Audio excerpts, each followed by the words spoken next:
Is ISIL on the verge of becoming a regional threat once again? The US has transferred thousands of detainees linked to the group from Syria to Iraq. It cites security concerns. But is the move enough to prevent ISIL from re-emerging in Syria? This is Inside Story.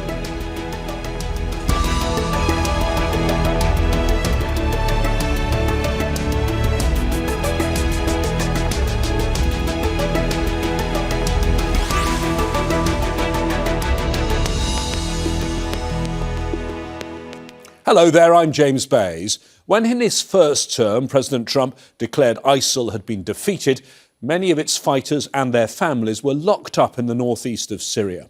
There, they stayed in prisons and camps until dramatic changes on the ground in recent weeks. Fearing the detainees may escape, the US has moved more than 5,700 fighters from Syria to Iraq. That's led to grave concern from human rights groups, which warn they are now at risk of torture and unfair trials. So, why did Washington decide to transfer those prisoners, and is the move motivated by a lack of trust in the new Syrian government? We'll talk to our panel of guests in a moment, but first this report from Michael Apple.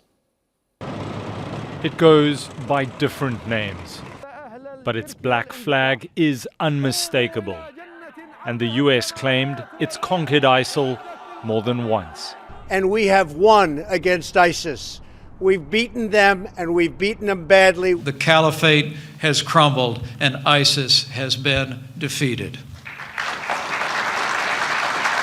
At its peak, ISIL controlled nearly 90,000 square kilometers, spanning from the Syrian countryside of Aleppo province to the outskirts of the Iraqi capital Baghdad.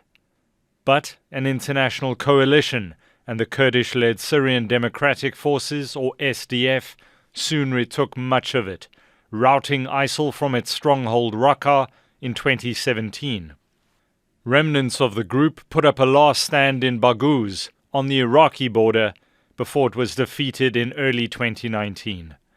But ISIL's ideology persists, and a decentralized patchwork of its affiliates remain active in several countries in the Middle East, Asia, and parts of Africa. The US empowered the SDF for years in its battle against ISIL in Syria. It also allowed the group to control the prisons and detention facilities that housed thousands of suspected fighters and their families detained indefinitely in makeshift camps. But shifting political dynamics in Syria recently saw Damascus rout the SDF from territory it once controlled and take over the prisons and camps it once ran. Thousands of ISIL fighters are now being transferred to face justice. We've been able to move those prisoners into Iraq and out of harm's way so that we don't have a massive jailbreak and 4,000 or 5,000 ISIS killers running crazy all over the place. But many nations refuse to take back ISIL-linked fighters.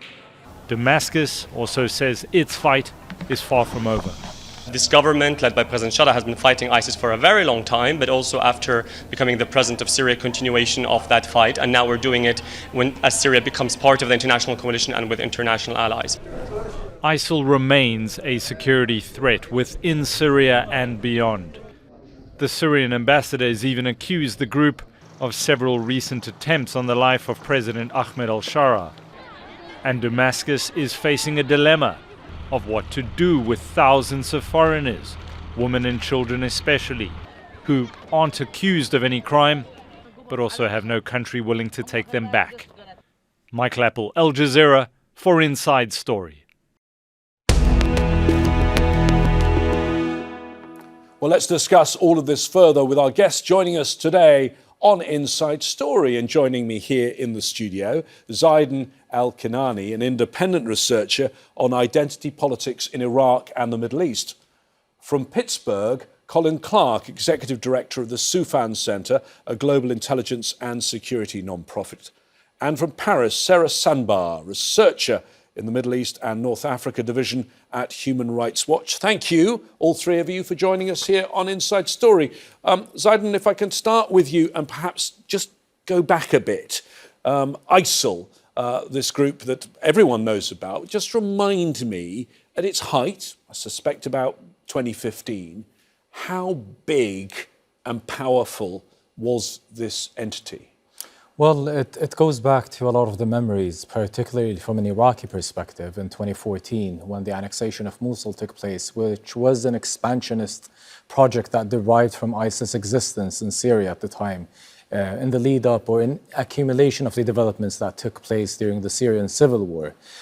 This development today, despite it being a full coordination between the governments of Syria and Iraq in coordination with CENTCOM and the United States, it still triggers a lot of concerns in Iraqi domestic politics, despite that it has been in coordination officially with the Iraqi government. But one cannot deny the fact that the Iraqi government today is still waiting for a massive reshuffling in its ministerial cabinet. They're waiting for a new nomination for the prime minister, meaning that the leaders that would be taking such decisions today will not be the same leaders that will be in the picture in the coming months. The number is not simple. We're talking about thousands of fighters. The number of the ISIS fighters that took over and annexed Mosul at the time, which was the beginning of the ISIS war in Iraq in 2014, which much less than that number in itself. And then you obviously have the legal and the political implications, which puts Iraq in a test as a state, as a government, in the eyes of many regional actors and international actors that are waiting to see what is the fate of many of these soldiers and fighters. Colin, you can actually trace the origins of ISIL, can you not? Because it was originally, or grew out of Al-Qaeda in Iraq, all the way back to 2003 and the US invasion of Iraq. That's sort of where the story starts? Yeah, exactly. And this is a group that is the progeny or the legacy of Abu Musab al-Zarqawi. And I think we see that reflected most clearly in the group's tactics, techniques, and procedures, including a heavy reliance on sectarianism. And they use that as a way to recruit. And it's a prominent feature of the group's propaganda consistently. And Sarah, the enormity of the crimes involved, because we're going to talk about some of the prisoners and their families a little later, but let's just lay out first what they did. They committed some of the worst atrocities human beings can commit against one another. At their peak, when they were controlling large swaths of territory within both Iraq and Syria, they were committing murder, extermination on a mass scale, enslavement. Iraq and Syria's minority communities were particularly heavily affected. The Yazidis particularly suffered what the Iraqi parliament, the UN, and multiple governments around the world have found to be a genocide against them. And the legacies of this pain, of this murder, enslavement, kidnapping, they're still being felt today, and Iraq and Syria are still recovering from the trauma and the wounds inflicted upon them by ISIS. Zeidon, if we look at what happened, clearly, as you've said, ISIL was sort of defeated. President Trump, in his first term, said it was defeated, and the fighters and their families were locked up, and they sort of stayed there in limbo until very recently. Yeah, well, that indicates a major and overarching issue of why ISIS also happened to happen at the time, back in 2014 in Iraq, and in earlier years in Syria, and the origins of AQI in Iraq in the early stages of the US invasion of Iraq. ISIS isn't just the story of an army or a militia or a one-time event. It's an accumulation of a lot of mistakes and unresolved issues that happened in both countries at the time. This included the inability of the governmental forces in Iraq to protect Mosul against a potential terrorist attack that happened in 2014. This included sectarian politics that may have led into divisive political consequences that made it easy for an external terrorist organization to exploit grievances in certain areas against a particular political agency at the time. And then you have the continuous unresolved issues of the post-ISIS period, where a lot of areas, liberated areas, both in Iraq and Syria, still haven't faced or lived through the reconstruction promises, the post-reconciliation promises that should have continued to ensure that no re-emergence and revival of terrorist organization or extremist organization taken an advantage of a lot of these grievances that were some of the early grievances that may have instigated these developments to be taking place. these fighters also have a lot of relatives. They perhaps also have a lot of associates and connections in some of the camps in Iraq, particularly the ones near Mosul, which means that defeating ISIS does not end at the battle, which Iraq claimed to be doing so in coordination, of course, with the international coalition in 2017. Defeating ISIS requires an institutional, a cultural, a societal, and an economic, and a institutional project that ensures that such an extremist organization does not take an advantage of any faction of the society and empowers or radicalizes young people in joining such terrorist organizations. And this is not only in the case of Iraq or in Syria, but also in the case of Europe and Northern America, where we noticed fighters were radicalized and recruited from all over the world. Sarah, Zeidon there mentioned the families of these fighters. We've had dramatic changes in Syria at the end of 2024 and most importantly for what we're discussing in recent weeks. But just tell me before that, what conditions these ISIL-captured fighters were held in, but also what conditions their family members, who we don't think all of them have committed any crime at all. Yeah, so to understand the situation, essentially as ISIS was being defeated and as the coalition was retaking territory, what happened was essentially the men and older boys were rounded up and sent to prisons, and the wives and children of ISIS fighters were rounded up and sent to camps. So we saw the coalition transferring the prisoners out of the detainees out of the prisons in the last few weeks since January 21st. And the camps have been a separate question. So on January 21st as well, the SDF, who had been previously controlling Al-Hol camp, withdrew and the government of Syria took over. Before then, Al-Hol housed around 28,000 people, about 6,000 of whom were foreigners from countries around the world. And today, that number is in the low thousands. Sarah, just tell me about this Al-Hol camp, which is where families were, women, children, some of them very, very young children. I mean, Al-Hol seems almost, an appropriate, it was a black hole, was it not?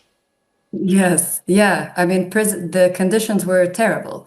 Limited access to bare necessities, food, water, electricity. Women and children there were frequently denied access to legal counsel. They weren't allowed out. Phones were forbidden. It was essentially an open-air detention center. Camp is a bit of a misnomer.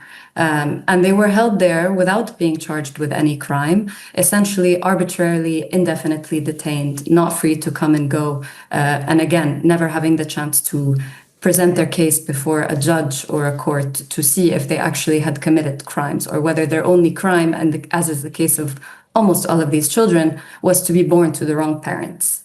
So, Colin, give us the US perspective on this. The US was happy for these prisoners to just sit there? I think this is a classic case of, kicking the can down the road from a policy perspective. There's a lot of countries, including in Western Europe, that didn't want to deal with this. I don't know if I would describe the U.S. as happy for these individuals to sit there. I mean, look, this isn't a new issue.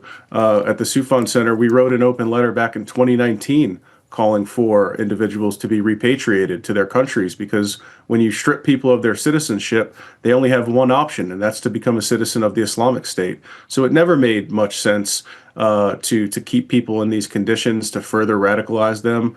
I wrote an article recently, described it as a ticking time bomb, and I think it's just a classic case of the international community, to the extent that that is a thing, really, dragging its feet in terms of dealing with a very difficult policy problem. But I think, Zeidon said it best. He talked about what was needed to deal with this issue, and he listed political, security, economic, diplomatic.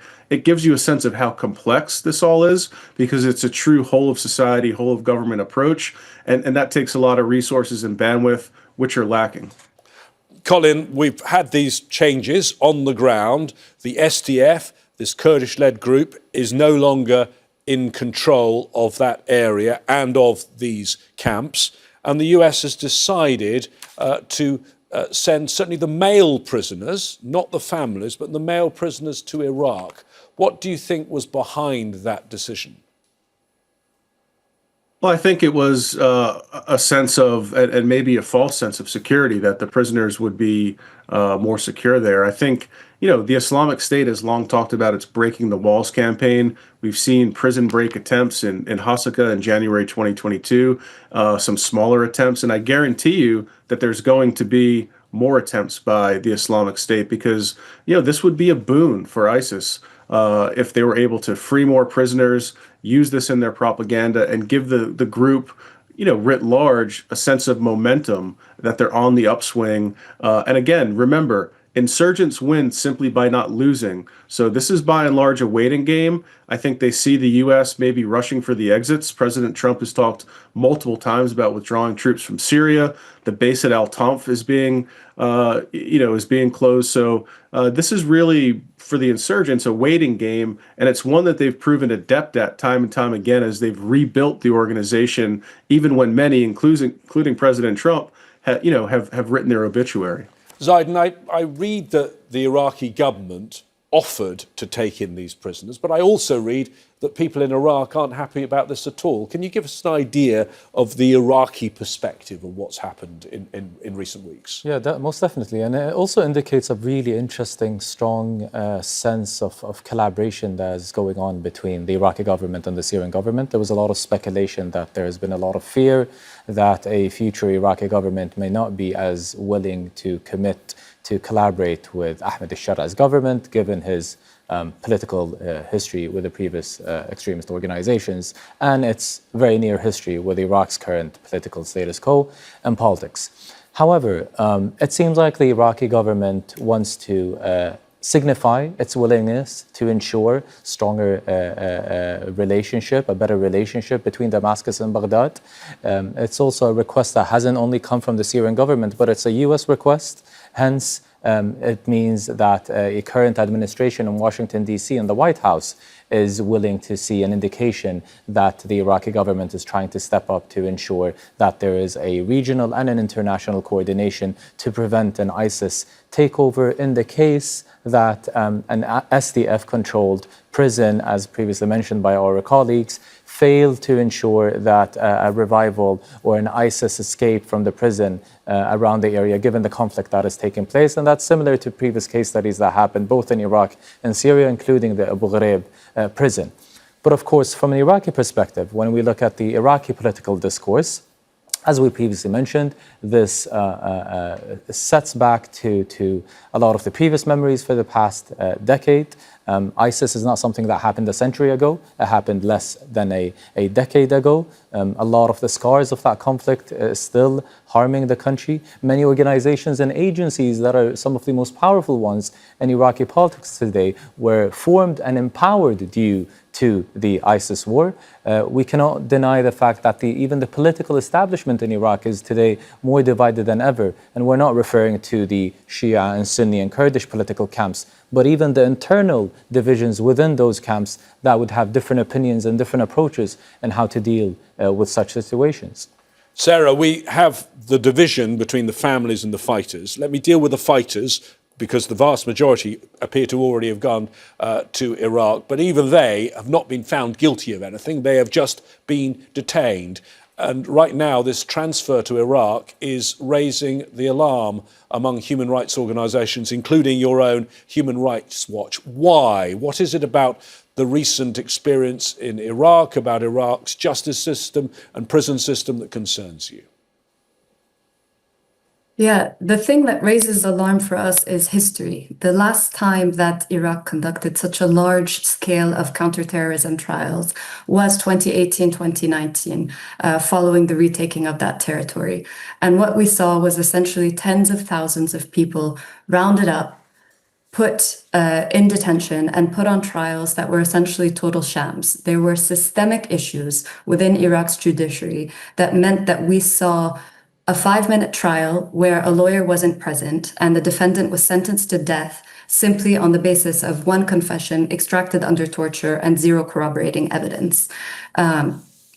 this was happening on such a large scale because the Iraqi judiciary was ill-equipped to handle all of those cases. To be sure, Iraq has come a long way since 2018, 2019, but we still see a country that struggles with some of those very same systemic issues in their justice system. We still receive reports of torture. Just last week, Iraq resumed executions on a concerning scale. Iraqi prisons are overcrowded and the judiciary is overwhelmed. The Supreme Judicial Council has announced that it hopes to finish all 5,700 investigations within 4 to 6 months, which is would be a outstanding pace for any judiciary, let alone the Iraqi judiciary, which already has so much on its plate. So let me bring in Colin on this. The US is a signatory to the UN Convention Against Torture. It says that you cannot transfer detainees to a country where people risk torture. Do you think the Trump administration is worried about what might happen? Not particularly. I think the Trump administration has a fairly low regard for international institutions and international agreements, to be quite frank.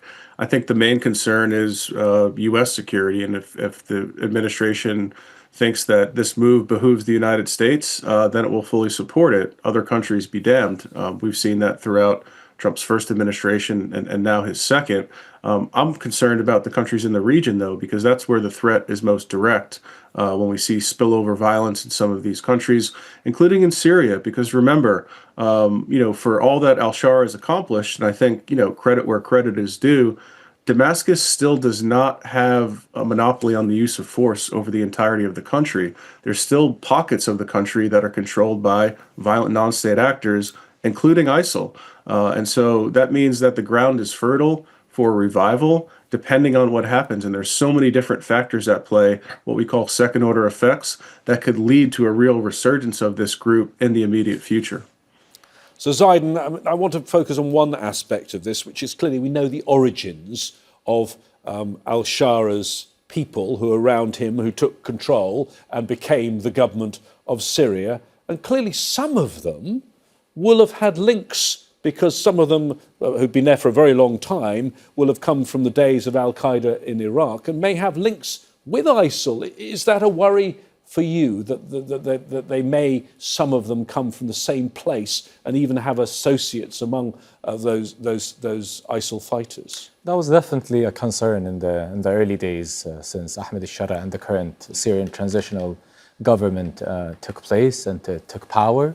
It seems now that Ahmed al-Shara's government and the political establishment within his own circles are reflecting a strong sense of disagreement with any of the extremist organizations within ISIS or in relation to ISIS. That was definitely a common concern that many circulated around the Iraqi political discourse, the Iraqi political media rhetoric. The concern now is to what would the future relationship between Damascus and Baghdad look like in the coming months and in the coming years. And this is certainly one of the most coordinated military operations between both governments. The question is, for how long will the Iraqi government be able to control the Iraqi domestic concerns in maintaining these detainees, and what reassurances can they provide the people in ensuring that they would be able to avoid and prevent any potential breakout or escape from the prison that could translate into further military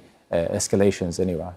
Sarah, we focused on the fighters that have been transferred to Iraq, but there are the families you were talking about before, so women who married ISIL fighters, but also children, many of whom were actually born into this situation, so they are inherently innocent. What is going to happen to them? Because it's not entirely clear, and some of them are foreign nationals, and it's clear that some of those countries want to completely disown those nationals. Yeah, it's not entirely clear. Amongst the Syrians, we would hope that the government puts in place a plan to facilitate the orderly return and reintegration into their home communities. But for the foreigners, it really remains a question mark. Some countries have taken steps to repatriate their nationals. while at the same time we've seen other countries actively take steps to prevent them from ever coming home. The UK, for instance, has been stripping citizenship of British nationals who left to join ISIS.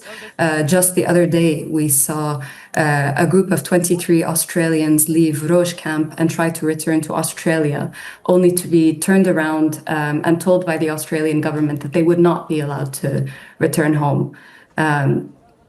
So it remains a question. We continue calling on countries to repatriate their nationals. 23 Australians should be in Australia. They shouldn't be in Syria. So we hope governments will heed the call finally now. Colin, really dramatic developments that we've seen in the last just over a year, but also in recent weeks. This is a difficult question, but do you think it increases or decreases the ISIL threat overall? Look, when we talk about the threat posed by ISIL, it ebbs and flows, right? People, after the Sydney attack in December, a number of outlets asked, is ISIS back? Is ISIS dead? I think we're thinking in two black or white terms. This is a group that's going to be around for the foreseeable future. It's going to gain strength at times. It's going to grow weaker at times. And moreover, while we're just focused on ISIL and the Levant and Iraq and Syria, this is a global organization, as you well know, with branches in the Sahel, the Horn of Africa, Southeast Asia, Afghanistan, and elsewhere. So, even while some parts of the organization might be weak, there are other parts of it, that are surging. And so, unfortunately, this isn't something that's going to come to a nice, neat end where we're going to have closure. This is really going to be a low-level, persistent threat that spikes at times, that continues to inspire homegrown violent extremists to launch attacks in the West and elsewhere, and that really will continue to bedevil governments, I think, for the next several years and likely beyond. Okay, Zeidon, very quickly, do you think people in Iraq and Syria are more concerned now or less concerned after the developments we've seen in recent weeks about ISIL? Oh, definitely more concerned. We're talking about the move of these detainees. You never know what will come in the near future, where we might hear about the revival of ISIS in some of these scenarios. This is no longer a story about 500 or 200 detainees being moved from one prison to another. This is them being moved out of necessity, moving away from a prison that could not be controlled by the same agency that was monitoring that prison for security situations. What would guarantee that the security situation would be safer and more prosperous in the area around the future prison that they would be detained in? It's definitely a much more complicated situation for the people of Iraq and Syria than it is to the United States or the countries and the governments of the nationalities of these fighters, which is why there needs to be a much more constructive support from the governments of the nationalities of these fighters in ensuring to help the Iraqi government in how to deal with these detainees, and not only provide a guidebook on whether to keep them, to try them with the right lawyers or not. Thank you very much, Zeidon, and thank you to all of our guests today, Sarah Sanbar, Colin Clarke and Zeidon Alkinani. Al Jazeera will continue to follow this story with our teams on the ground in both Iraq and Syria. For more analysis, remember to check out our website, aljazeera.com. Your views are welcome on our Facebook page. That's facebook.com/AJ Inside Story. Or use X, find us at AJ Inside Story. I'll be back here again soon. Until then, from me, James Bays, and all the team, stay safe and well. Bye-bye for now.